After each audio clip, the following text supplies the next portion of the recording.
Hello everyone, welcome to the LearnCart family. Download the LearnCart app for CA Inter and Foundation classes. Your one-step destination for all your inter and foundation classes need.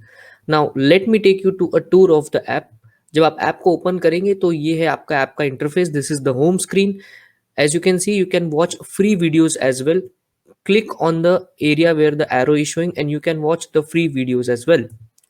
This is the next part. अगर आपको products by करने हैं तो आप app के नीचे home screen के नीचे आपको टास्क बार दिखेगा जहां पर स्टोर का आपको ऑप्शन दिखेगा. And the next part is this option. This is the store front where you will find all the products and if you scroll up you will find some more products.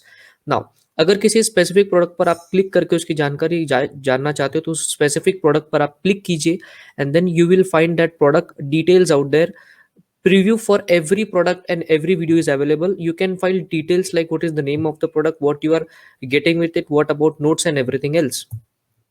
अब हर product के video का आपको एक demo भी मिलेगा. जैसे कि आप लोग को स्क्रीन पे दिख रहा है, स्क्रीन 1 पे आपको इस एरिया पर अगर आप क्लिक करोगे तो जैसे ही स्क्रीन 2 पे आपको दिखे कि वो वीडियोस आपको दिख जाएंगे एंड एवरी वीडियो का प्रीव्यू आपको अवेलेबल है. लाइक तो आपको वीडियो पहले आप डेमो देखेंगे और अगर आपको अच्छा लगता है तो ही आप बाय करेंगे. This is what it is. So hope you like it. Thank you once again. And yes, do not forget to download the LearnCart app for CA Inter and Foundation classes. Today is Sunday, so we will keep the class a bit short. जहां हमारा chapter खत्म हो जाएगा वहां हम class को बंद कर देंगे. ठीक है. Yes. बैकग्राउंड गाना कैसा हैप्पी अभी हैप्पी लगा थोड़ा सा हैप्पी लगा ना. अरे यार हम भी जानते हैं बच्चों के मन पे बच्चे बच्चों के मन में क्या चलता है हम सब जानते हैं. क्या करें भाई, सिलेबस है कंप्लीट तो करना पड़ेगा, है कि नहीं. तो चलिए, so will come to the last session of chapter number 2 from strategic management. एक ही कॉन्सेप्ट हमारा बचा हुआ है and that is the concept of, अरे लो इधर पहली मिस्टेक हो गई. मेथड्स ऑफ द एफ है, हाँ इधर एफ करना है इसको. Methods of printing mistake human being से हो जाती है कभी कभी. Methods of industry and competitive analysis. अभी चैप्टर का पहला दिन याद कीजिए, है ना. The very first day what we started off with the concept of this part landscape का स्टडी. बट लैंडस्केप का स्टडी वाज एन ओवरव्यू, है ना. ओवरव्यू किया था हमने कि इंडस्ट्री में जाना चाहिए कि नहीं जाना चाहिए. अब इंडस्ट्री में अगर आपको जाना है तो उस इंडस्ट्री का और डीप एनालिसिस आपको करना पड़ेगा. बिकॉज अभी अपने को इन्वेस्टमेंट तो करनी है, ये फिक्स हो गया, लेकिन अभी अपने को और डीप एनालिसिस करना पड़ेगा. तो उसके लिए there are many steps. Sir how many steps are there? तो जस्ट सी द टाइटल वाला part. The first step is dominant economic features of the industry, ये फर्स्ट स्टेप है. The next step is nature and strength of competition, triggers of change, और आगे खत्म नहीं हो अभी तक. Identifying strongest and the weakest companies. उसके बाद likely strategic moves of the rival, key success factor for competitive success, और लास्ट में आएगा आपके prospects of financial attractiveness of the industry. तो total 7 steps are there. Sir examination में ये 7 steps पर आंसर आएगा क्या? इसकी पॉसिबिलिटी बहुत रेयर है. ये इसमें से रिटेल क्वेश्चन पूछेंगे और रिटेल क्वेश्चन पूछने के लिए उनके पास 2 से 3 एरियाज है. लेकिन since we are studying the complete, it's a regular batch, में हम आपको हर चीज़ पढ़ा देंगे यहाँ पर, है ना. जब फास्ट ट्रैक बैच होती है तो बेटा उसमें फास्ट ट्रैक बैच में हम इसमें से केवल 3 पॉइंट कवर करते हैं बिकॉज एग्जाम में उस पर ही सवाल आते हैं. But we are in a regular batch, तो content has to be the complete sense में कंटेंट कंप्लीट होना चाहिए, एग्जामिनेशन के एंगल से भी और नॉलेज वाइज भी कंप्लीट होना चाहिए. तो चलिए, सबसे फर्स्ट बेटा dominant economic feature of the industry. अभी आप कौन से इंडस्ट्री में इन्वेस्टमेंट करना चाहते हैं, ये आपने लैंडस्केप में फिक्स कर लिया कि yes we want to go ahead with the industry. अभी now let us take example. आज हम एग्जांपल को चेंज करेंगे, हम चलेंगे electric 2 wheeler and electric 4 wheeler के इंडस्ट्री, इसमें चलेंगे because this is the future. अब जानते हैं, आपने कल न्यूज़ पढ़ी नहीं पढ़ी, ओला इलेक्ट्रिक की जो बाइक है उसको फर्स्ट 20 आवर में 1 लाख प्लस बुकिंग हो गया. 1 लाख से भी ज़्यादा लोगों ने उसकी बुकिंग कर दी पहले ही दिन. मतलब आप समझ रहे हो कितना क्रेज़ है लोगों में उस चीज़ को लेकर के. तो सबसे पहला जो फैक्टर आपको समझना पड़ेगा वो है बेटा dominant economic feature of the industry.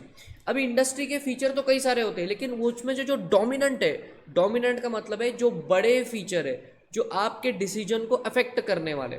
Decision तो सर हमने ले लिया लैंडस्केप स्टडी में, अभी हमको इन्वेस्टमेंट करना ही है, लेकिन अभी इन्वेस्टमेंट कैसे करें? सारी इन्वेस्टमेंट पहले दिन करें कि थोड़ा सा फेज मैनर में करें, हम खुद करें कि हम लोन ले लें या इक्विटी ले लें, क्या करें? ये समझने के लिए अब आपको डीप एनालिसिस करना है। तो very first point is dominant economic feature of the industries. अब देखिए सर इसका इंट्रोडक्शन पढ़ता हूँ।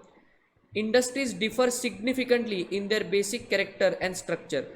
Industry and competitive analysis begins with an overview of the industry's dominant economic features. Industry is a group of firms whose products have similar attributes such that they compete for the same buyers. अब electric two wheeler manufacturing में बहुत सारी company है, revolt Motors है, रोवेट Motors है, ये ओला electric आ ही रहा है, बजाज चेतक धूम मचा ही रहा है, और पता नहीं कितनी सारी है, राफ्ट मोटर्स है, फिडाटो मोटर्स है, प्योर ईवी करके एक कंपनी है। मैंने तो पूरी लिस्ट बना के रखी। इंडिया में टोटल 28 कंपनीज है जो इलेक्ट्रिक टू व्हीलर आपको प्रोवाइड करती है। सर आपने इतनी बड़ी लिस्ट क्यों बनाई? भैया जब आपको गाड़ी लेनी है तो, और हमको पता है, आईसीआई ने हमको सिखाया है, आपके सिलेबस में सीखते हो कि एनालिसिस कैसे करना है, तो क्यों किसी और पे डिपेंड रहना है? इंटरनेट है, टाइम है, बैठ कर एनालिसिस करो। तो नॉलेज इज पावर। तो जब आप किसी कंपनी में जाते हो कोई गाड़ी चूज करने के लिए, तो आपके पास नॉलेज है कि भैया ये क्या देने वाला है। तो डोमिनेंट इकोनॉमिक फीचर का ये मतलब है कि आप पहले पूरे फीचर्स को स्टडी कर लो। जैसे अगर मैं इलेक्ट्रिक टू व्हीलर के मार्केट की बात करूं, आपने और हमने सोचा कि चलिए भैया हमको मैन्युफैक्चरिंग चालू करनी है, अपना एक नया इलेक्ट्रिक टू व्हीलर लेके आना है, इसका फ्यूचर बहुत ब्राइट है, ठीक है। लैंडस्केप स्टडी हमने किया, हमको आंसर मिला कि हमने इन्वेस्टमेंट करनी चाहिए, अभी भी बहुत स्कोप है मार्केट में, ठीक है। फिर हम उतरने का ट्राई करें, तो स्ट्रेटेजिक मैनेजमेंट कहता है भैया पहले देख लो, डोमिनेंट इकोनॉमिक फीचर को पहले पहचान लो। उसमें टाइटल है the factors to be considered in profiling and industries economic feature are as under.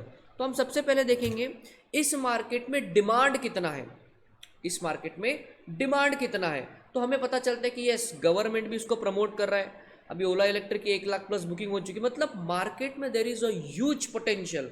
India का पॉपुलेशन में सा 130 करोड़ लोग, ज़्यादा ही होंगे, 130 तो लगभग मेरे हिसाब से पिछले 6 महीने का फिगर होगा ये। अभी लेटेस्ट का तो पॉपुलेशन एक्सप्लोजन हो ही रहा है, बिकॉज इंडिया में क्या है, फेवरेट टाइम पास क्या है लोगों का? Favourite time pass is producing people. India में लोग, पॉपुलेशन बढ़ते ही जा रहा, तो मार्केट आपके लिए इंक्रीज हो रहा है। अब सोचिए इस पॉपुलेशन में से अगर 50-60% पॉपुलेशन हमारा यंग है, 50-60 इट इज़ क्लोज टू 70% हमारा पॉपुलेशन यंग है, मतलब यंगस्टर्स है, और यंगस्टर्स को ऐसी ही फ्यूचरिस्टिक प्रोडक्ट यूज़ करने की आदत है। उसमें से अगर हमने 25% मार्केट शेयर भी ग्रैब किया, स्टिल हमारा मार्केट साइज बहुत बड़ा हो जाता है। तो समझना है कि डिमांड कितनी बड़ी है। फिर हमको समझना है कि ये इलेक्ट्रिक टू व्हीलर हमको मैन्युफैक्चर करने के लिए हमको सप्लायर कहाँ से मिलेंगे, बिकॉज डिमांड तो है लेकिन प्रोडक्ट को प्रोड्यूस करना पड़ेगा ना। तो तेरे को इलेक्ट्रिक मोटर किधर से मिलेगी? तू खुद बनाएगा या चाइना से इंपोर्ट करेगा या मेड इन इंडिया किसी कंपनी से परचेज करेगा। सो सप्लाई देखना है। अब ये हो गया मोटर का supply. What about the vehicle के बॉडी का पार्ट? तू खुद बनाने वाला है या कहीं से मैन्युफैक्चरिंग करके तू सिर्फ असेंबलिंग करेगा? सो आपको सप्लायर बेस भी देखना है। कैपिटल कहाँ से मिलेगा? इतना कैपिटल कहाँ से लेंगे? हम बैंक से लोन लेंगे, प्राइवेट इक्विटी वालों से हम पैसा ले लेंगे, या खुद का पैसा जलाएंगे? क्या करेंगे? उसके बाद हमको लैंड कहाँ मिलेगी? हम ये लैंड खुद परचेज करेंगे या ये गवर्नमेंट से लीज पर ले लेंगे? हम इसको नॉर्मल MIDC में लगा देंगे या स्पेशल इकोनॉमिक जोन, हम इसको कहते हैं SEZ। Do you understand the concept of SEZ? Yes, sir. तो SEZ में लगाने पर हमें कुछ इंसेंटिव मिल रहा क्या? अभी इलेक्ट्रिक टू व्हीलर पर 15 दिन पहले गवर्नमेंट ने फेम 2 की सब्सिडी अनाउंस करी है कि आपको लगभग 25 से 30 हज़ार रुपये गवर्नमेंट के साइड से मिलेगा आपकी इलेक्ट्रिक टू व्हीलर बनाने के लिए। तो उतना कॉस्ट कम हो जाता है। तो ये सारी चीज़ें आपको देखनी पड़ेगी। क्यों? इतनी बड़ी इन्वेस्टमेंट कर रहे हैं तो इतना तो एनालिसिस करेंगे ना यार। तो डिमांड, सप्लाई, आपका लेबर, हाँ अच्छा लेबर किधर से आएगा? लेबर, अभी ये जो सारे बड़े बड़े जो प्लांट है सारे, इनका सारा मैन्युफैक्चरिंग साउथ इंडिया में चलता है। क्यों? बिकॉज साउथ इंडिया में चीप लेबर अवेलेबल है, मतलब लोग बहुत है और वहाँ पर लोग काफ़ी सिंसियर तरीके से काम करते हैं। अब देखिए हर बड़ी कंपनी का मैन्युफैक्चरिंग यूनिट नीचे साउथ में ही है। आप अगर सैमसंग का देखो तो साउथ में ही है, उसके बाद अगर आप एप्पल का फॉक्सकॉन देखो तो वो भी साउथ में, ये ओला इलेक्ट्रिक का ये जो फ्यूचर फैक्ट्री वो उधर ही है, शाओमी का भी आंध्र प्रदेश में ही है। तो कहने का ये मतलब है कि मैन्युफैक्चरिंग हब किधर है, उधर जाकर अपने को क्या करना पड़ेगा, लैंड को परचेज करना पड़ेगा या अपने को रेंट पर लेना पड़ेगा। उसके बाद हमें वेयरहाउस कहाँ से मिलेगा, जहाँ पर हमारे फिनिश प्रोडक्ट को हम स्टोर करें। फिर हमको डीलर्स मिलेंगे क्या, हम जो सेल करने वाले हैं, देखिए कितना सोचना पड़ता है, ये हम खुद सेल करेंगे या डीलर के थ्रू सेल करेंगे। अगर डीलर के थ्रू सेल करेंगे तो प्रोडक्ट की एमआरपी क्या रखेंगे, बिकॉज उसको भी मार्जिन देना पड़ेगा। हम क्या ई कॉमर्स से भी सेल कर सकते हैं क्या, हम इंडिया के कितने सिटीज़ में एक्सपांड करेंगे। जैसे अगर मैं रिवोल्ट मोटर्स की बात करूं तो वो इंडिया में अभी कौन कौन से सिटीज़ में है, जरा आपको दिखाते हैं, आपको आइडिया आएगा कि कैसे डोमिनेंट इकोनॉमिक फीचर्स को आपको अंडरस्टैंड करना है। प्रैक्टिकली देखिए, अब देखिए ये एट प्रेजेंट इंडिया की 4 सिटीज़ में ही है, और हमको अगर ये देखना है कि ये इंडिया के कौन से सिटी में है, कहीं पे तो यार इनका पेज है नीचे, हाँ ये देखो, experience the motorcycle at a revolt hub near you. कहाँ कहाँ पर है ये, दिल्ली में है, पुणे में है, Ahmedabad, Hyderabad, Chennai and Mumbai. Unlock your city, यहाँ पर हम चलेंगे, हमारे सिटी का नाम डाल देंगे और हम ये देख सकते हैं कि अभी रिवोल्ट कौन से सिटीज़ में जाने का ट्राई कर रहा है। तो इनके रडार पर अगली सिटीज़ है नागपुर है, कोलकाता है, ऐसी बड़ी बड़ी सिटीज़ अभी इनके रडार पर है, चेन्नई है। तो यहाँ ये जाने का प्लान कर रहे हैं, तो हमें भी ऐसा प्लान करना पड़ेगा कि हमारे प्रोडक्ट की डिमांड किधर ज़्यादा है। तो क्या पहले दिन पैन इंडिया प्रोडक्ट लगाएंगे क्या, इतना ताकत है क्या हमारा, क्या इतना सप्लाई चेन बना सकते हैं क्या हम। जैसे बजाज चेतक, तो बजाज चेतक भी अभी क्या कर रहा है बेटा, 5-6 सिटीज़ में ही है, वो भी महाराष्ट्र में। इंडिया में डिमांड है, अभी तक तो वो दिल्ली भी नहीं पहुंचा बजाज चेतक। तो ऐसी चीज़ें आपको देखनी पड़ेंगी, उसको कहते हैं dominant economic feature of the industry. Are you understanding कि कितना एनालिसिस पहले करना पड़ता है। उसके बाद हमारे राइवल्स कौन कौन है, अभी हमने सोचा कि चलो हम चालू करेंगे, लेकिन 28 कंपनी ऑलरेडी अपना प्रोडक्ट बेच रही है, उनका क्या एक्सपीरियंस है, क्या उनका प्रॉफिटेबिलिटी बन रही है या वो कॉस्ट टू कॉस्ट खेल रहे हैं। Because there are also companies जो पिछले 10 सालों से इस मार्केट को आगे लेकर जा रही है, लेकिन अभी भी ठीक ठाक बिजनेस कर रही है। अब जैसे हीरो इलेक्ट्रिक, जो हीरो मोटर कॉप का एक सिस्टर कंसर्न है, इतने पागल लोग हैं, मतलब यहाँ पर एथर एनर्जी, बजाज चेतक, ये ओला इलेक्ट्रिक धूम मचा रहे, और हीरो मोटर्स इतनी बड़ी कंपनी होकर फिर भी ये छोटा छोटा ही काम कर रहे हैं, बिल्कुल ओल्ड मॉडल चला रहे। तो हमको ये भी देखना है कि हमारे कॉम्पिटिटर्स कैसे हैं, करेक्ट। सो ये एक बहुत बड़ी लिस्ट है आपके सामने बेटा, ये जो लिखा हुआ है ये क्या है, एक इलस्ट्रेटिव लिस्ट है, इससे और भी ज़्यादा एनालिसिस प्रैक्टिकल वर्ल्ड में होता है, लेकिन आपको एक वो कहते हैं ना मेनू कार्ड की तरह दिया है कि ये चीज़ें आपको देखनी चाहिए।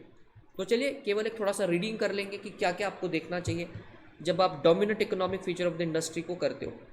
Scope of the competitive rivalry, market growth rate and position of the business life, number of rivals and their relative market share, the number of buyers and their relative size, मतलब डिमांड कितना आएगा market में, the types of distribution channel used to access the consumer, मैंने बताया खुद बेचोगे, dealer appoint करोगे, क्या करोगे देखना पड़ेगा, the pace of technological change in both the production process, innovation and new introduction, whether the products and services of the rival firms are highly differentiated, weekly differentiated और essentially identical, मतलब competitor को deeply understand करना है। काफ़ी बड़ा list है, एक बार just read कर रहा हूँ अंडरस्टैंडिंग के लिए। वेदर ऑर्गेनाइजेशन कैन, अरे ये तो वर्ड ज्वाइन हो गया, ऑर्गेनाइजेशन कैन, ये अलग अलग है, organisation can realise economies of scale in purchasing, manufacturing, transportation, marketing और एडवर्टाइजिंग। अभी ओला इलेक्ट्रिक 2400 करोड़ रुपए की फैक्ट्री लगा दी है, उनका कैपेसिटी कितना है, एक दिन में 10,000 स्कूटर्स बना सकते हैं, बुकिंग इनकी एक दिन में 1 लाख के ऊपर हो गई है। तो क्या हमारी उतनी कैपेसिटी है क्या? क्या ओला इलेक्ट्रिक के पास इकोनॉमीज ऑफ स्केल का बेनिफिट आज पहले दिन से मौजूद है? आंसर इज यस बेटा, 10,000 स्कूटर एक दिन में बनाना इज नॉट अ जोक, उतनी बड़ी कैपेसिटी लगाकर बैठे वो वहाँ पर। तो क्या इकोनॉमीज ऑफ स्केल उनको मिलने वाला है कि नहीं मिलने वाला है? मेरा सवाल है आपसे, मिलने वाला है। तो आपको ये भी देखना है कि क्या हमें पहले ही दिन इकोनॉमीज ऑफ स्केल मिलेगा क्या, और हमारे कौन से कॉम्पिटिटर को मिलेगा। We are just analysing the market. Whether की industry participants are clustered in a particular location, for example lock industry in Aligarh, manufacturing hub in south India, मतलब ऐसा कहाँ हमारे लिए कॉन्ड्यूसिव एनवायरनमेंट है मैन्युफैक्चर करने के लिए। ऐसा नहीं कि मेरे मन में आए बिल्कुल मेरे घर के बगल के प्लॉट में मैंने मैन्युफैक्चरिंग चालू कर दिया, ऐसा नहीं होता। आपको जाकर देखना है मैन्युफैक्चरिंग कहाँ सस्ता गिरेगा। हो सकता है कि नोएडा में फैक्ट्री लगा दी तो गवर्नमेंट आपको इंसेंटिव देगा, टैक्स हॉलीडे प्रोवाइड करेगा। We have to see that as well. Whether certain industry activities are characterized by strong learning and experience effects, learning by doing, experience curve, ये पढ़ा था हमने चैप्टर में पहले। Whether high rates of capacity utilization are crucial to achieving a low cost production efficiency, capital requirements, पैसे की बात आ गई। Whether industry profitability is above, below or is it at par, no doubt electric industry तो profit में आपको देने ही वाली है। अभी जो भी इलेक्ट्रिक टू व्हीलर बेच रहे हैं ना मार्केट में, वहाँ पे उनको लगभग एक wheeler what we can say एक व्हीकल के पीछे लगभग इनको 10 से 15 हज़ार रुपये का प्रॉफिट होता है, तो सही है। तो ये हमने एक एनालिसिस कर लिया कि ये हमारी इंडस्ट्री है, और इसके अभी और हम डीप में चले गए कि सप्लायर कौन है, हमको लैंड कहाँ पर लेनी है, मैन्युफैक्चरिंग किधर करेंगे, कैपिटल किधर से लाएंगे, हमको नया टेक्नोलॉजी कहाँ से मिलेगा, बॉडी पार्ट्स कौन बना के देगा, इलेक्ट्रिक मोटर कहाँ से लाएंगे, ये सारी चीज़ें हम एनालिसिस करेंगे। सो उसको हम बोलेंगे first step, understanding the dominant economic feature of the industry. Second step, आपको समझ में आ रहा है क्या चल रहा है?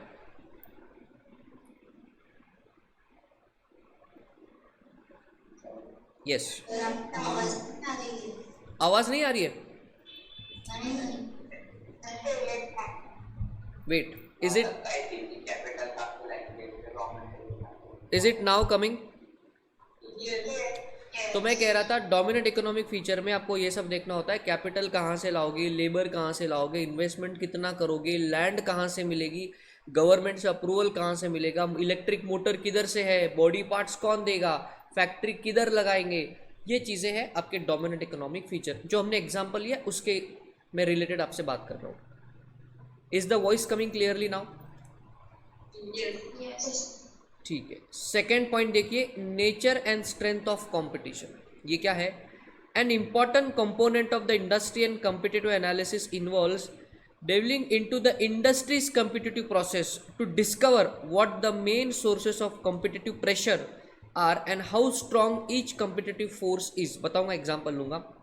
This analytical step is essential because managers cannot devise a successful strategy without in-depth understanding of the industry's competitive character।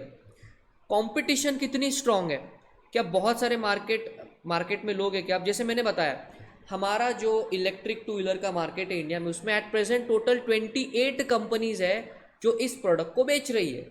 तो अगर हम मार्केट साइज को देखें तो उसके हिसाब से कंपटीशन नेग्लिजिबल है।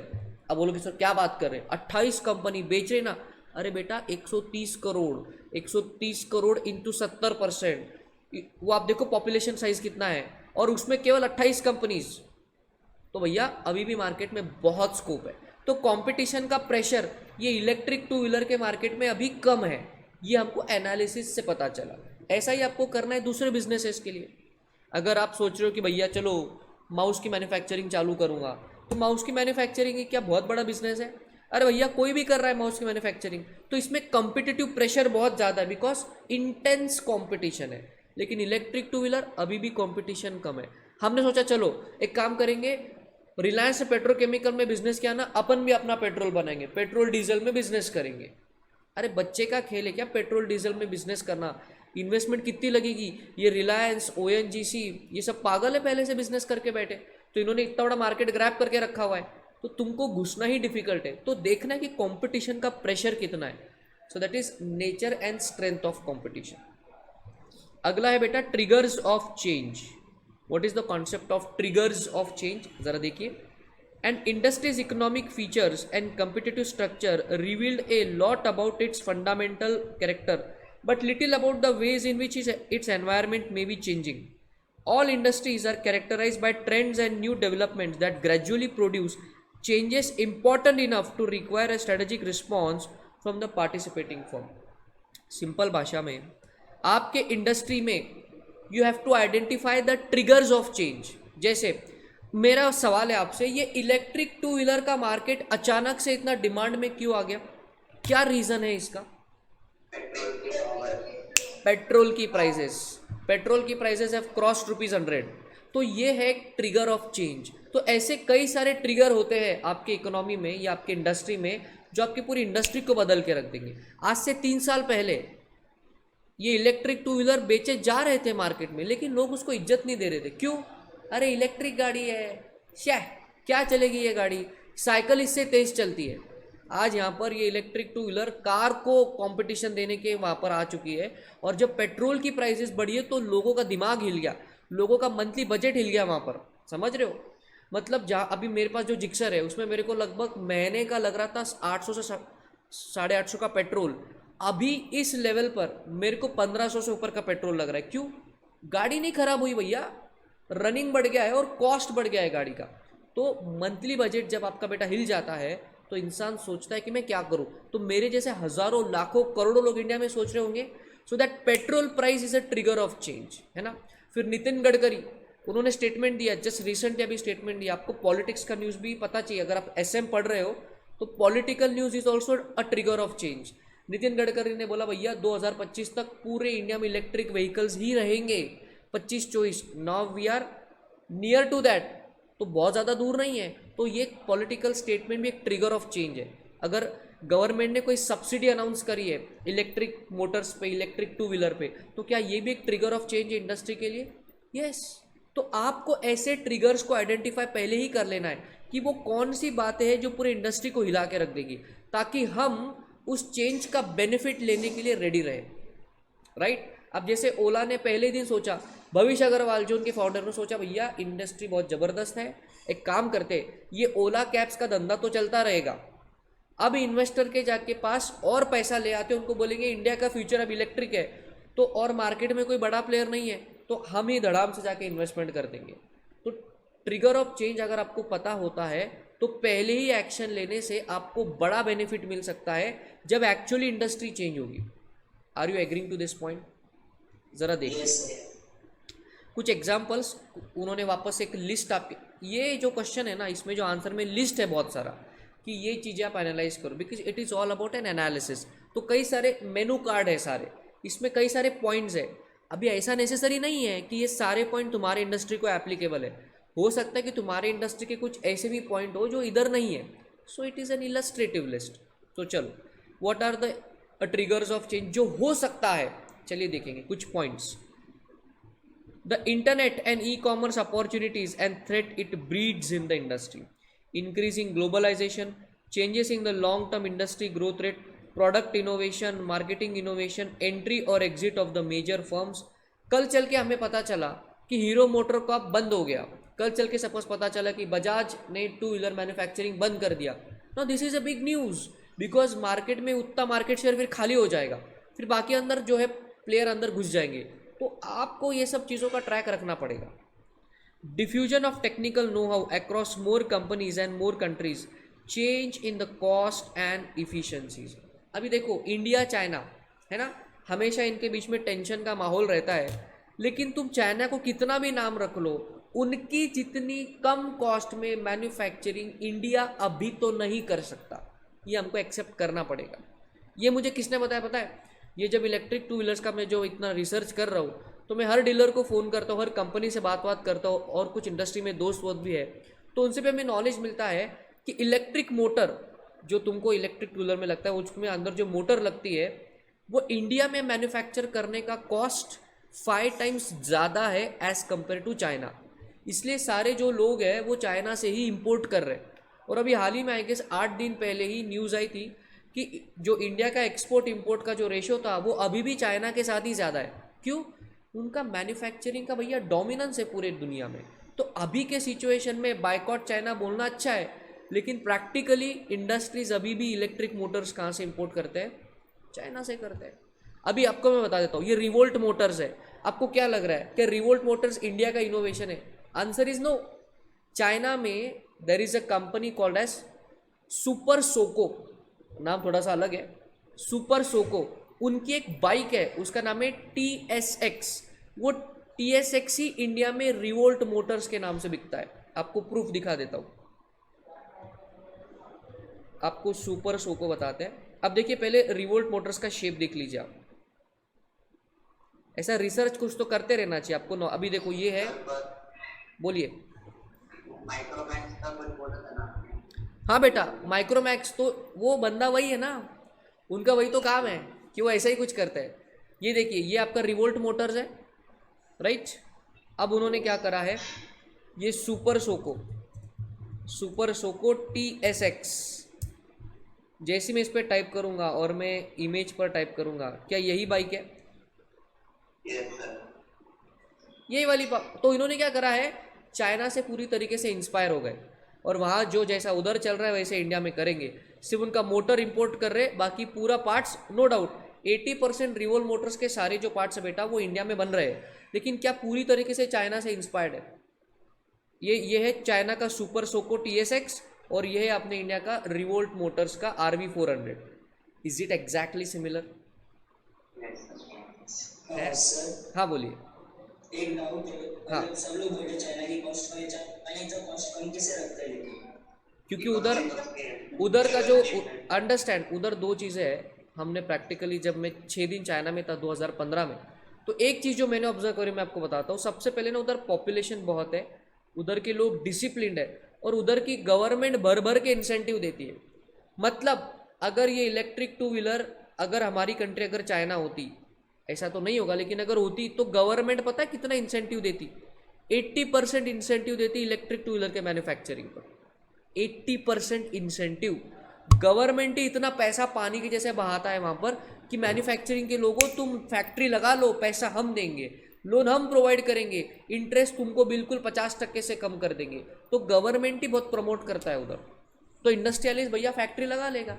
अभी आप इमेजिन करो, हमने अपने टू व्हीलर मैन्युफैक्चरिंग चालू किया और गवर्नमेंट बोल रहा है कि 80% तुम्हारा कॉस्ट गवर्नमेंट बढ़ेगा, तो अपने को क्या दिक्कत है? लैंड गवर्नमेंट दे रहा है तुमको, वेयर हाउस गवर्नमेंट की तरफ से मिल रहा है, मैन्युफैक्चरिंग में 80% कॉस्ट तुमको गवर्नमेंट दे रहा है, तो जो बिजनेसमैन है वो बिजनेस क्यों नहीं करेगा?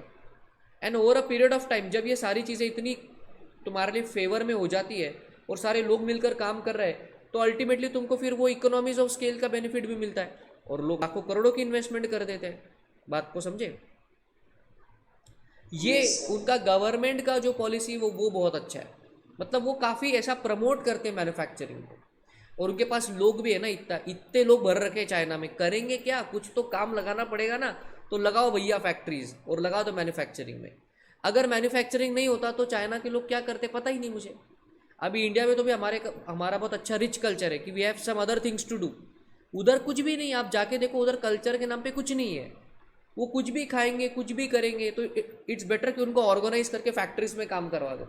तो हर कंट्री का अपना कुछ अलग फंडा होता है, लेकिन यस, मैन्युफैक्चरिंग कॉस्ट में आप उसको बीट नहीं कर सकते, अभी तो नहीं। सर और अगर मतलब गवर्नमेंट इतने इंसेंटिव नहीं हुए तो फंड्स कहाँ से अरेंज करती है गवर्नमेंट की? क्या लगता है आपको? मनी हाइस्ट देखा है क्या आपने? अच्छा, एक्सपोर्ट होता है तो फिर उनको मिलता है। एक्सपोर्ट नहीं, तो उनका वही तो है ना, वो एक्सपोर्ट ही इतना कर देते हैं कि उनका exports are greater than their imports. उनका जो एक्सपोर्ट है that is greater than their import. तो फॉरेन करेंसी के रिजर्व्स बहुत है उनके पास। और ये तो बेटा हमको आज रिजल्ट दिखता है, इसके पीछे कई सालों की मेहनत है उनकी, धीरे धीरे धीरे कर कर किया है उन्होंने। ऐसा नहीं ना कि ये पिछले 5-10 सालों में हुआ। It is a game of 30-40, वही तो, it's a game of 30-40 years, और तब जाके ये रिजल्ट आज दिख रहा है। इसलिए मोदी जी ने अभी चालू किया है आत्मनिर्भर भारत। वो आज चालू किया है, उसका रिजल्ट आएगा 30-40 साल बाद, तब जाकर इंडिया कॉम्पीट कर पाएगा चाइना से। But it's good that the Modi government has taken a step. अभी तक तो कोई सोच भी नहीं रहा था, हाँ बस उठे चाइना से इंपोर्ट कर लिया, हाँ चाइना अपना बाजू में लेके आ जाएगी, ये अपने बगल के गली में लेके आ जाएंगे, इंपोर्ट कर लेंगे, लेकिन हम कब बनाएंगे फिर? तो एक अच्छा गवर्नमेंट इनिशिएटिव लिया कि आत्मनिर्भर भारत उसी के लिए है कि इंडिया को भी मैन्युफैक्चरिंग हब हमको बनाना है। बट एक दिन में तो बेटा रिजल्ट नहीं आएगा ना, धीरे धीरे होगा। चलिए, so that's all about the concept of triggers of change. अभी identifying the strongest and the weakest competitors, ये आप इसको स्टार मार्क कर लेना। ये एक सेपरेट एलिजिबल क्वेश्चन है 4 मार्क के लिए। How do you identify strongest and weakest competitor? Because इसमें एक अंदर छुपा हुआ आंसर है, steps of constructing a strategic group map. Steps of constructing a strategic group map, ये मेन आंसर है। स्ट्रॉन्गेस्ट वीकेस्ट कंपटीटर को कैसे पहचानोगे, नॉर्मल एनालिसिस तो ठीक है, वो सब थियोरटिकल है, लेकिन प्रैक्टिकली आपको एक ग्राफ बनाना पड़ेगा, आपको एक एक्स, ये वाई एक्सिस एक्स एक्सिस ऐसा कुछ तो ग्राफ बनाना पड़ेगा आपको।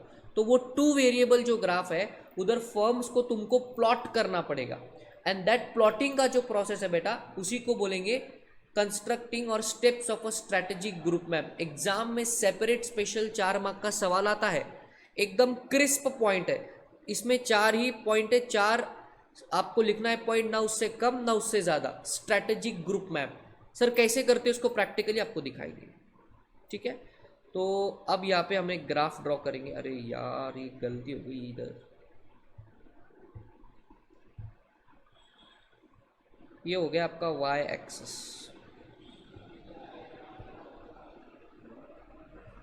ये हो गया आपका एक्स एक्सिस, ये जॉइन है, ठीक है।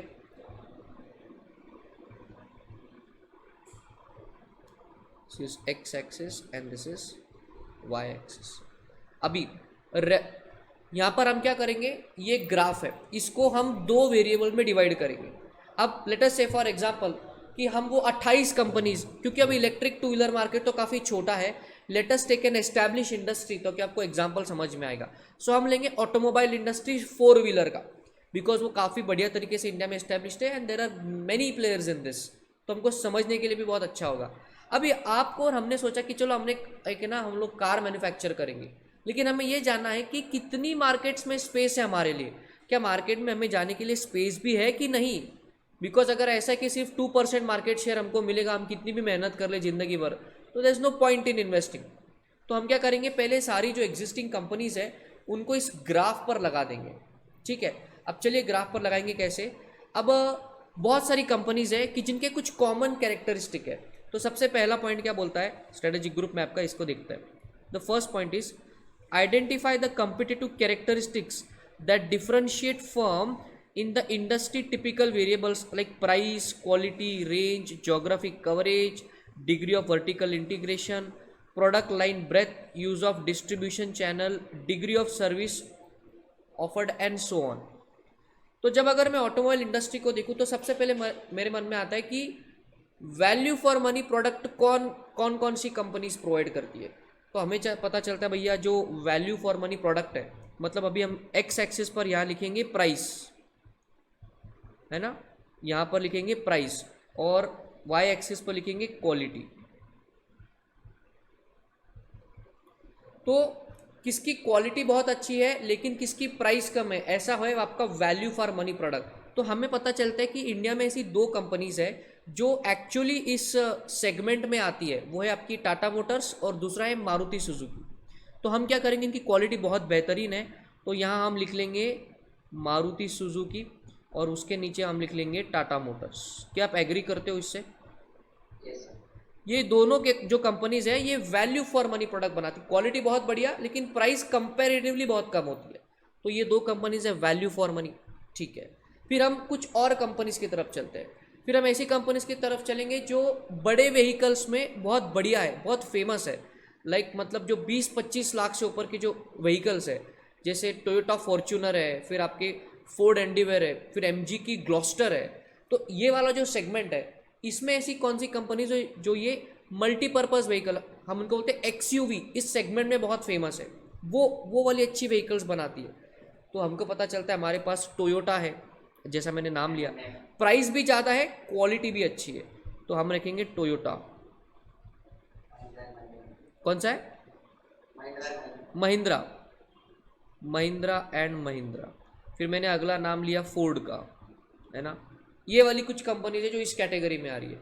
फिर हम देखेंगे लग्जरी ब्रांड्स कौन से इंडिया में, क्या लैम्बोर्गिनी, फेरारी ऐसे कंपनीज इंडिया में है कंपनीज, लेकिन क्या प्रोडक्ट है? BMW, Audi, Mercedes, yes, Jaguar, ये भी इंडिया में है। तो भैया इनकी प्राइस भी ज़बरदस्त है, तो इनकी क्वालिटी भी तोड़ है। तो यहाँ लिख देंगे सारे लग्जरी वाले brand, BMW, Audi, Lamborghini, Ferrari, Rolls Royce भी है इंडिया में, उनका सबसे ऊपर लिख देंगे रोल्स रॉयस। बॉम्बे में बहुत देखने मिल जाएंगे आप। ये है। अब ये हो गया बेटा अपना फर्स्ट स्टेप। ऐसे भी बहुत सारी कंपनीज है अपनी, वो भी है होंडा, ह्यूंडई, किया, एमजी, ये नया नया ये जो, अच्छा ऐसे कुछ कंपनी जो काफ़ी न्यू टेक्नोलॉजी यूज़ करती है, बहुत सारे फीचर्स आपको कार में प्रोवाइड करती है, लेकिन प्राइस भी ठीक ठाक है और क्वालिटी अच्छी है। तो यहाँ पर हम लिख सकते हैं जो मैंने अभी नाम लिए, ह्यूंडई, उनका सिंबल ही ड्रॉ कर देता मैं ताकि आपको समझ में आएगा। ह्यूंडई है, फिर एमजी है, और कौन सा नाम लिया मैंने, किया मोटर्स। तो ये कंपनीज इस कैटेगरी में आ रही है। तो पहला स्टेप ये है कि आप इंडस्ट्री के कंपनीज को देखो और जिधर जिधर जो लोगों के सिमिलर कैरेक्टरिस्टिक्स है उनको ऐसे एक टू वेरिएबल प्लॉट पर लिखो। अब अगला step, plot the firms on a two variable map using the pairs of differentiating characteristics. क्या हमने इन सबके पेयर बना दिए? पहले आइडेंटिफिकेशन एंड पेयरिंग, हमने दोनों स्टेप एक साथ कर दी। हमने आइडेंटिफाई भी करा और हमने इसको टू वेरिएबल पे प्लॉट भी करा, तो हमारी 2 स्टेप कंप्लीट हो गई। अब क्या करें? अगला step, assign firms that fall about in the same strategic space to the same strategic group। ठीक है, तो अभी हम, अरे किधर गया, हाँ ये रहा। तो इसको हम ग्रुपिज्म कर देंगे। जैसे अगर इसकी हम बात करें, ये कौन सा ग्रुप है? लग्जरी। ये वाला कौन सा ग्रुप है? एक्सयूवी बेस्ट बनाते हैं ये लोग। महिंद्रा की बहुत बढ़िया एक्सयूवी है, फोर्ड का एंडीवर एक नंबर प्रोडक्ट है, टोयोटा का फॉर्च्यूनर तो अलग ही लेवल पर गाड़ी है, ऑफ रोड कैपेबिलिटीज एक नंबर है गाड़ी का। इसकी बात करें तो हमको पता चलता है ओहो इसकी कैटेगरी है, इसकी प्रोडक्ट की प्राइस अच्छी है, लेकिन इसमें काफ़ी फीचर्स आपको गाड़ी में मिलते हैं। और इनकी बात करें हम तो इनकी क्या है? वैल्यू फॉर मनी प्रोडक्ट आपको मिलेगा, करेक्ट। अच्छा, ये टाटा का जो दोनों है, जैगवार लैंड रोवर, वो इधर आ जाएगा, ठीक है, वो जैगवार और आपका लैंड रोवर इधर आ जाएगा लग्जरी कैटेगरी। बोलिए क्या बोल रहे थे यश?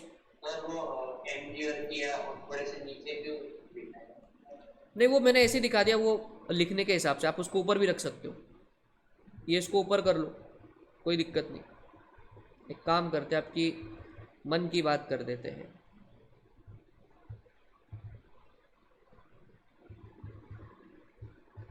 ठीक है, ऊपर आ गए। अब क्या करें? लास्ट स्टेप देखो कैसे प्रैक्टिकल स्ट्रेटेजिक ग्रुप मैप बनाना होता है। Draw circles around each strategic group making the circle proportion to the size of the groups respective share of total industry sales revenue. अब आपको मार्केट साइज के हिसाब से सर्कल्स को ड्रॉ करना है। तो सबसे बड़ा सर्कल किधर जाएगा? मारुति सुजुकी। अब इमेजिन करना, मैंने तो काफ़ी नज़दीक नज़दीक नाम लिखे बिकॉज अपना ग्राफ छोटा है। एक्चुअली ये बड़े पेपर पर सॉफ्टवेयर में बड़ा बनता है, ठीक है। दूसरा बड़ा सर्कल कहाँ बनेगा? टाटा मोटर्स। यहाँ पे अगर इस सेगमेंट की हम बात करें तो यहाँ पर फोर्ड का और टोयोटा का काफ़ी अच्छा मार्केट शेयर है। तो मार्केट शेयर के हिसाब से आपको सर्कल्स बनाते जाने। आप समझ रहे हो क्या होता जा रहा है अब यहाँ पर? मार्केट शेयर के हिसाब से आप क्या करो? सर्कल्स बनाते चलो। फिर हमको क्या पता चलेगा?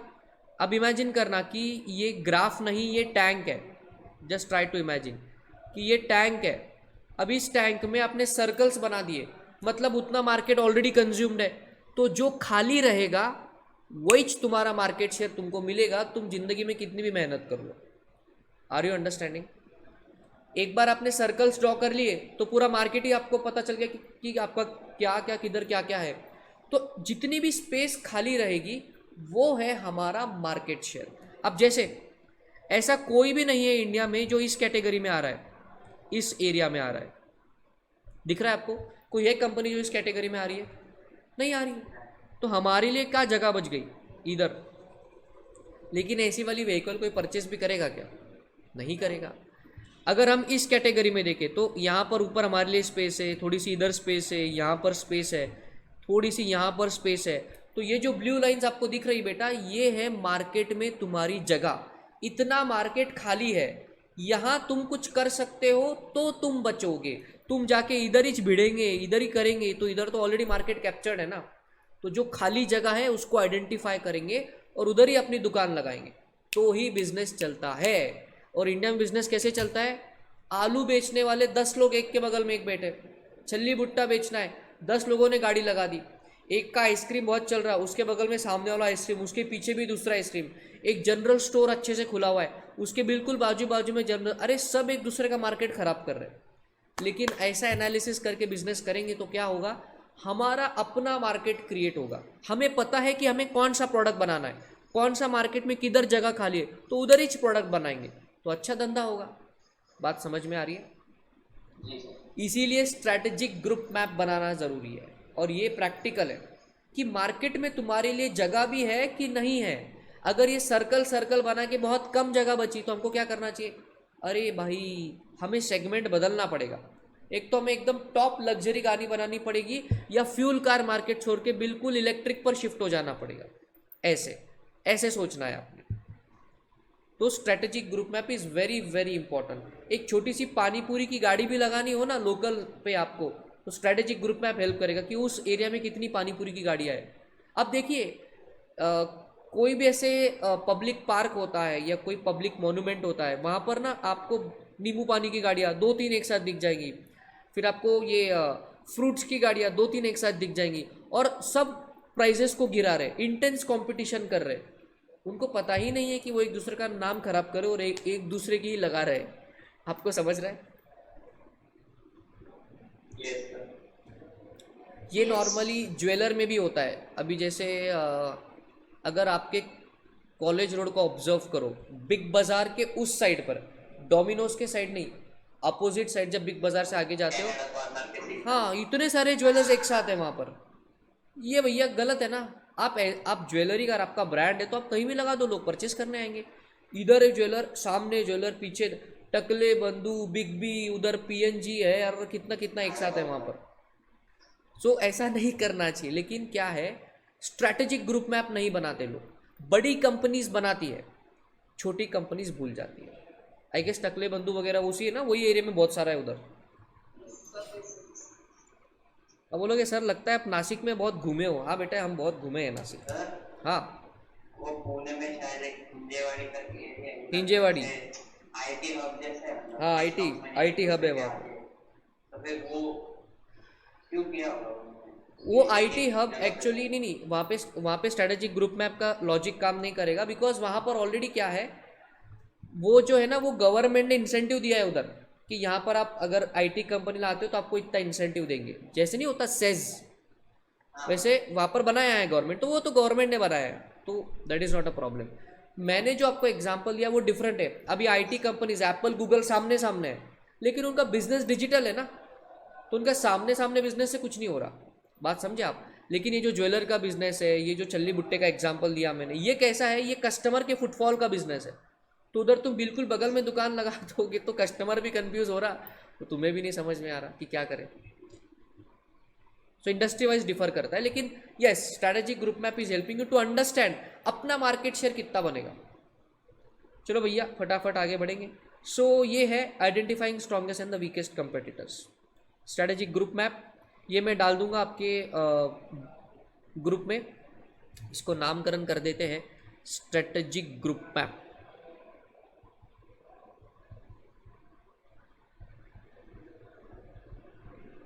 स्ट्रैटेजिक मैनेजमेंट ये सब्जेक्ट आपके ज़िंदगी में बिल्कुल सही समय पर दिया है इंस्टीट्यूट ने। अभी जब आप आर्टिकलशिप में जाओगे ना, तो अलग अलग बिजनेसेस को ऑडिट करोगे तो तुमको समझ में आएगा, अरे इसने स्ट्रैटेजिक ग्रुप मैप नहीं बनाया, अरे ये धंधा नहीं कर रहा बराबर, अरे इसकी ये स्ट्रैटेजी गलत हो रही, क्योंकि तुमको नॉलेज है इस चीज़ का। इसलिए नॉर्मल लेमैन को थोड़ी पता है कि स्ट्रैटेजिक ग्रुप मैप क्या रहता, बीसीजी मैट्रिक्स क्या रहता है, उसको थोड़ी पता है, आपको पता है। ठीक है।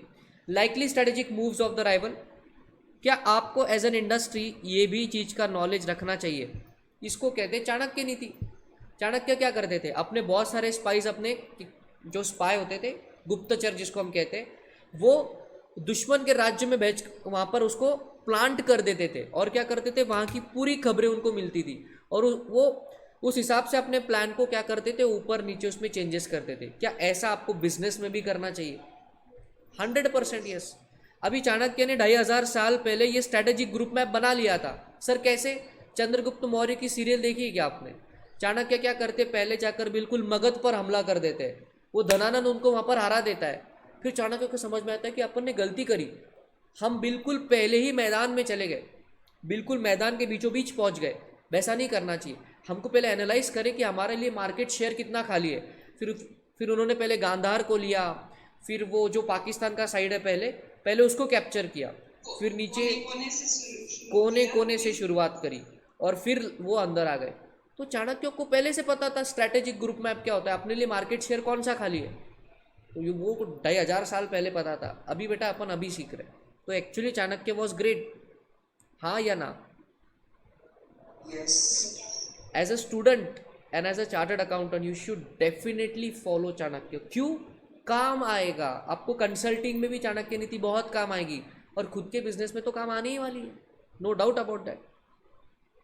सो likely moves of the rivals आपको डेफिनेटली पता होना चाहिए कि क्या करने वाले हैं। अब जियो को पता है कि एयरटेल वाले क्या प्लान्स लाने वाले, और एयरटेल को भी पता है कि जियो वाले क्या प्लान्स लाने वाले। सर कैसे? There are various ways and means of doing this. लोग बराबर से पैसा दे दुआ के पता लगा लेते हैं। तो that is your skill, how you can get news. खबरी चाचा बनना पड़ेगा तुमको। कौन से मूवी में वो खबरी चाचा? डिशुम मूवी में दिखाया हुआ है। देखिए क्या आपने डिशुम मूवी? अरे कैसे बच्चे रे, माइक्रोफोन डाल देता है ओपिनियन पेश करने में। हाँ ये वो मूवी दिखा, ये वाली मूवी की बात है बेटा। हाँ डिशुम मूवी, खबरी चाचा। किधर है रे? खबरी चाचा नहीं आया इसमें फोटो में। आप जानते हैं वो खबरी चाचा कौन है? ठीक है, तो ऐसा खबरी चाचा तुमको बनना पड़ेगा अपने इंडस्ट्री का, likely moves of the rival को पहचानने के लिए। ये इंपॉर्टेंट है, इसको भी इंपॉर्टेंट मार्क करना है आपने। बस ये आंसर खत्म और आज का क्लास खत्म और चैप्टर भी ओवर। की success factor for competitive success. की सक्सेस फैक्टर को आइडेंटिफाई करना पड़ेगा, बिकॉज की सक्सेस फैक्टर का ही दूसरा नाम क्या है? Core competency. क्या हम की सक्सेस फैक्टर को कोर कॉम्पिटेंसी कह सकते हैं? यस। जरा देखिए, and industries KSF are those things that most affect industry members' ability to prosper in the marketplace. The particular strategy elements, product attributes, resources, competencies, competitive capabilities, सब कुछ पहले पढ़ चुका है हमने। Business outcomes that spell the difference between profit and loss and ultimately between competitive success or failure. तो अब कैसे पहचानें? KSF को पहचानने के लिए आपको खुद से 3 सवाल करने हैं। ये इंपॉर्टेंट है, ये आंसर आता है कभी कभी 4 मार्क के लिए, या it can become an answer for MCQ also. What are the 3 questions to be asked in case you want to identify KSF? या फिर ये ऐसा बड़ा क्वेश्चन बना के देंगे और बोलेंगे ये 3 क्वेश्चन कौन से कॉन्सेप्ट से रिलेटेड है, और आपको 3-4 शॉर्ट फॉर्म देंगे, ADL, BCG, KSF, उसमें से आपको आइडेंटिफाई करते आना चाहिए कि आंसर क्या है। MCQ ऐसा तंग भी कर सकता है आपको, है ना। MCQ is like a pin, जो बिल्कुल ऐसे चुबो देंगे आपको कि बताओ और इसका आंसर क्या है। तो बच्चे ने पूरा सिलेबस पढ़ा है तो ही उसका आंसर आएगा, और ऐसे बहुत सारे ग्रे एरियाज है, तो मैं जहाँ जहाँ आ रहा है बेटा आपको बता ही रहा हूँ। तो देखिए आपको 3 सवाल खुद से क्या पूछने। पहला सवाल है, तुम में ऐसी क्या खास बात है कि तुम्हारा कस्टमर तुमको चूज करेगा तुम्हारे कंपटीटर को छोड़ के? What is the differentiating factor in you? McDonald's and burger king लगभग सिमिलर बिजनेस है, तो हर एक का अपना KSF अलग है। क्यों कोई कस्टमर मैकडोनल्ड्स जाता है और क्यों कोई कस्टमर बर्गर किंग जाता है? पिज्जा हट, डोमिनोज, क्यों कोई कस्टमर डोमिनोज जाता है और क्यों कोई कस्टमर पिज्जा हट जाता है? तो पहले आप खुद से सवाल पूछो कि तुम में ऐसा अलग क्या है कि तुम्हारा कस्टमर तुम्हारे कंपटीटर को छोड़ के तुम्हारे पास आएगा। उस सवाल का जो भी आंसर आएगा वो आपका KSF है। तो ये थे आपका पहला सवाल। दूसरा सवाल, what resources and competitive capabilities does a seller need to have to be competitively successful? अब तुम्हारे पास ऐसा क्या खास है, आपके पास कौन सी रिसोर्सेस है और कौन सी कैपेबिलिटीज है कि जिसकी वजह से कस्टमर तुम्हारे पास आया है? क्या अलग है आपके पास? मतलब अगर मैं डोमिनोज की बात करूं तो उसका प्राइस सबसे कम है और वो डिलीवरी बहुत करता है, और पिज्जा हट की बात करूं तो उसका टेस्ट बहुत अच्छा है, और उसका अगर आप पैन पिज्ज़ा अगर उसका खाते हो तो उसका जो क्रस्ट है पिज्ज़ा का, जो बेस होता है वो बहुत सॉफ्ट होता है उसका, एज कम्पेयर टू डोमिनोज। तो ये उनकी रिसोर्सेज एंड कैपेबिलिटीज़ है करने की। सबवे है क्या नासिक में? आई गेस सबवे भी है नासिक में, कहीं ना कहीं मैंने बोर्ड देखा हुआ है, कॉलेज रोड पे ही है। तो सबवे और नॉर्मल सैंडविच वाला क्या फ़र्क है? सबवे अपने खुद के ब्रेड्स खुद बनाता है, वो लिखते भी है बड़े proudly, we bake our own breads. आपने देखा है टैगलाइन उनका? अरे सबवे कभी गए हो? सबवे आपको पता है इंडिया में क्यों नहीं चलता बहुत ज़्यादा? बिकॉज सबवे का कॉन्सेप्ट ये है कि हम अपने ब्रेड्स खुद बनाएंगे, और जब आपको सैंडविच खाना है तो आप उसको कस्टमाइज कर सकते हो। आप उसको बोल सकते हो हरी चटनी डाल, लाल चटनी डाल, प्याज लगा दे भैया, तड़का लगा दे भैया, ये डाल दे, वो डाल दे, आपको कस्टमाइज करना पड़ता है।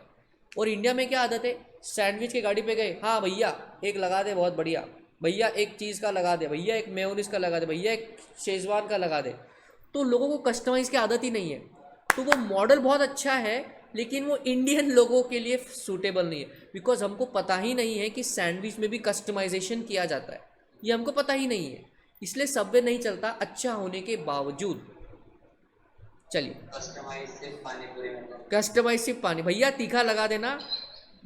अभी अभी देखो मैं कल की एग्जांपल दे रहा हूँ, मैं गर्ल्स के अगेंस्ट नहीं हूँ, लेकिन मैं कल का एग्जांपल दे रहा हूँ। कल इवनिंग में मैं मेरे सिस्टर के साथ पानी पूरी खाने गया। अभी वो यहाँ पे दूल्हे में शायद वहाँ भी होगा, ऐसे वो 5 फ्लेवर की पानी पूरी एक साथ आपको मिलती है, वो है क्या उधर भी? राइट। तो हमने सारे फ्लेवर वहाँ पे करे। वहाँ पे एक गर्ल्स का ग्रुप आया, 3 से 4 लड़कियाँ थी। भैया सिर्फ तीखा पानी पूरी देना, बिल्कुल मसाला डालना। एंड भैया वो लाइक ओके। वो भैया ने उसमें पानी में पानी भरा, मसाला डाला, दिया। भैया मज़ा नहीं आया, और तीखा पानी चाहिए। और मेरे मन में उधर आया, बहन तुमको मिर्ची का पैकेट दे दो, मतलब यहाँ पे मिर्ची वगैरह डाल के दिया, और कितना तीखा खाओगे भैया, प्रॉब्लम हो जाएगा आगे जाके। नहीं ये जनरल बस भैया ऐसा कुछ नहीं होता, खा सकते हैं। ये जनरल ऑब्जर्वेशन है हमारा। क्या कहते हो लड़के लोग को तो इससे एग्री करते ही होंगे। अरे क्या चलिए थर्ड क्वेश्चन क्या है? What does it take for sellers to achieve a sustainable competitive advantage? अभी तुमने कुछ डिफरेंशिएटिव फैक्टर पहचानो। सेकंड, तुम्हारे पास क्या रिसोर्सेज कैपेबिलिटीज है। एंड थर्ड, ये तुम्हारे साथ लॉन्ग टर्म टिकना चाहिए, इसके लिए तुमने क्या किया है। ये पैसा तुम्हारा रिसोर्स है, ठीक है, लेकिन ये आज है, पैसा आज है, कल नहीं है, परसों है, लेकिन उसके बाद में नहीं हुआ तो क्या करेंगे? बाबूराव का डायलॉग है, पैसा आज है, कल नहीं है, परसों है, लेकिन उसके बाद नहीं हुआ तो क्या करेंगे आप? तो ये आपको देखना है कि आपकी रिसोर्सेस एंड कैपेबिलिटीज़ क्या ये लॉन्ग टर्म तक आपके सामने टिकने वाली है, क्या रहेगी आपके साथ, और रहेगी उसका जवाब हाँ या ना जो भी है। इन तीनों क्वेश्चन का जो भी आंसर आएगा बेटा, that answer will be your key success factor. So what are the 3 questions? First question, what is the differentiating factors? Second, what are the resources and capabilities you have? Third, whether these resources and capabilities will be there for long term। और जो भी इनका answer आएगा वो क्या रहेगा आपका की सक्सेस फैक्टर्स। समझ में आ रहा है? सो that was the concept of की सक्सेस फैक्टर, KSF। ये शॉर्ट फॉर्म मारते हैं बच्चों को, बिकॉज उनको पता है बच्चा कभी कभी नहीं पढ़ता KSF का फुल फॉर्म क्या है, तो कभी कभी फुल फॉर्म पे भी MCQ आ जाता है। और बेटा लास्ट पार्ट आज का, prospects and financial attractiveness of the industry. चलिए मुझे आप ही बताइए, what do you understand by financial attractiveness of the industry? ये चर्चा करी है मैंने पहले,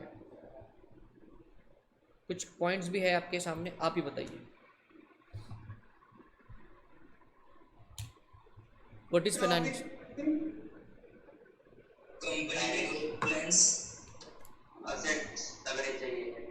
एक बच्चे ने बोला प्रॉफिटेबिलिटी। फाइनेंशियल अट्रैक्टिवनेस मतलब क्या? कॉस्ट बेनिफिट पे बात हो रही है, cost benefit, demand, business model, revenue model, we will call it very specific, और growth from balance sheet, growth rate, assets, asset creation, growth rate, yes growth rate, no doubt, growth rate. कभी कभी ना आपका revenue model भी बहुत important होता है। आपने मैकडोनल्ड्स का, आपको पता है रेवेन्यू मॉडल क्या है, कैसे मैकडोनल्ड्स पैसा कमाता है? आपने उसकी मूवी देखी है द फाउंडर करके? अभी तो बेटा आप पढ़ रहे हो, लेकिन कभी आपको ऐसा लगे कि यार आप बोर हो गए, आज कुछ तो मूवी देखना है, तो द फाउंडर मूवी देखिए आप, जो मैकडोनल्ड्स के पूरे कैसा मैकडोनल्ड्स बना, कैसे ऊपर आया, कैसे दुनिया में उसने बिजनेस एक्सपांड करा, कैसे वो मूवी है, वो बहुत बढ़िया बिजनेस लेसन्स वाली मूवी है द फाउंडर। उसमें पूरा बताया है कि मैकडोनल्ड्स का जो फाउंडर था वो पहले कुछ गलत रेवेन्यू मॉडल पर काम कर रहा था, फिर उसको एक एडवाइज़र मिला, वो उसको कहता है कि आप बर्गर के बिजनेस में नहीं हो, आप रियल इस्टेट के बिजनेस में हो। फिर कैसे उन्होंने रेवेन्यू मॉडल को चेंज किया और उसके कंपनी में कैश फ्लो का इंक्रीमेंट हुआ। तो कई बार आपका रेवेन्यू मॉडल भी आपको चेंज करना पड़ सकता है। So that is all about the financial attractiveness of the industry. जरा देखिए, दो भाई थे, रिक एंड मैकडोनल्ड्स। एक था डिक मैकडोनल्ड्स और एक था मैकडोनल्ड्स, लेकिन जो फाउंडर है वो था रे क्रॉक, जिन्होंने एक्चुअली मैकडोनल्ड्स को बड़ा किया।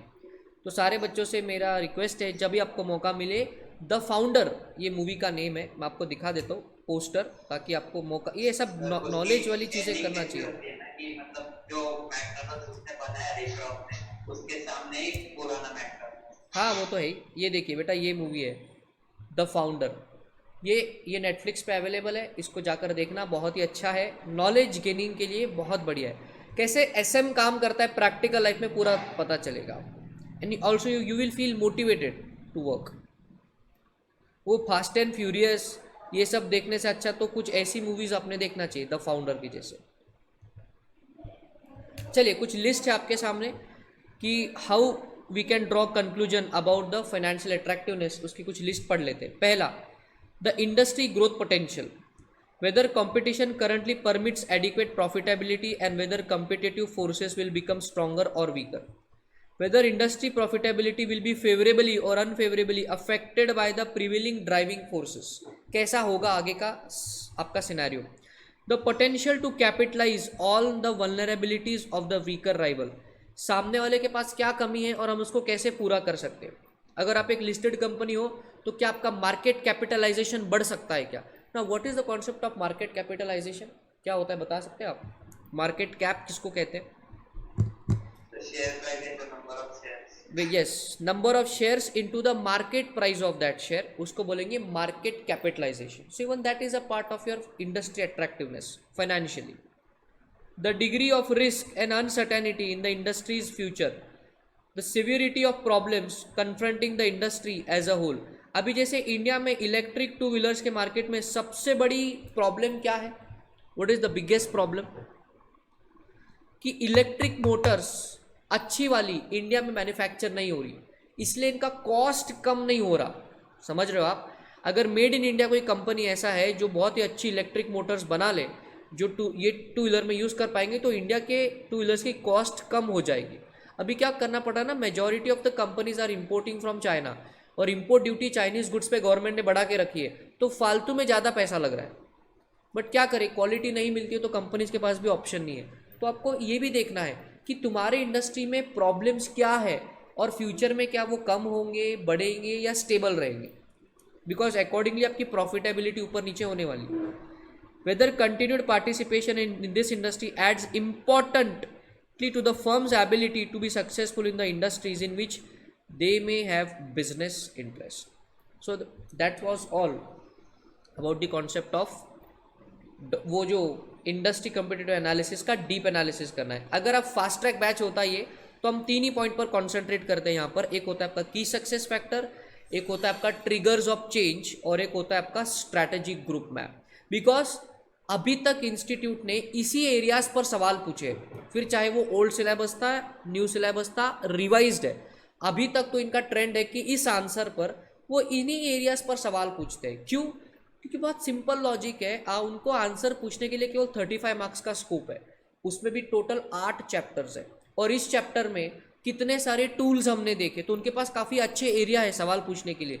BCG matrix, G9 cell matrix, स्वॉट है, टॉस है, ग्लोबलाइजेशन है, कॉम्पिटिटिव एडवांटेज वाला पॉइंट है, VCA है, आपका कोर कॉम्पिटेंसी है। तो इस एरिया पर उनका ध्यान बहुत कम जाता है, और अगर गया भी तो उसमें से केवल इंपॉर्टेंट पार्ट पूछेंगे, होलसेल क्वेश्चन तो आएगा नहीं। तो रिटेल में 3 इंपॉर्टेंट है, ट्रिगर्स ऑफ चेंज, की success factor and strategic group map. समझ में आ रहा है एग्जामिनेशन के एंगल से क्या करना है आपको?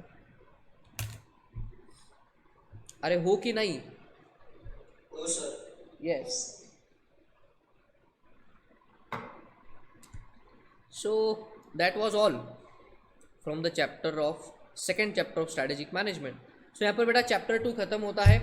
अगले लेक्चर में हम चैप्टर 3 के साथ शुरुआत करेंगे, जहाँ पर हमें मिशन, विजन, गोल्स, ऑब्जेक्टिव की चर्चा करनी है। तो आज के लेक्चर में बस इतना ही।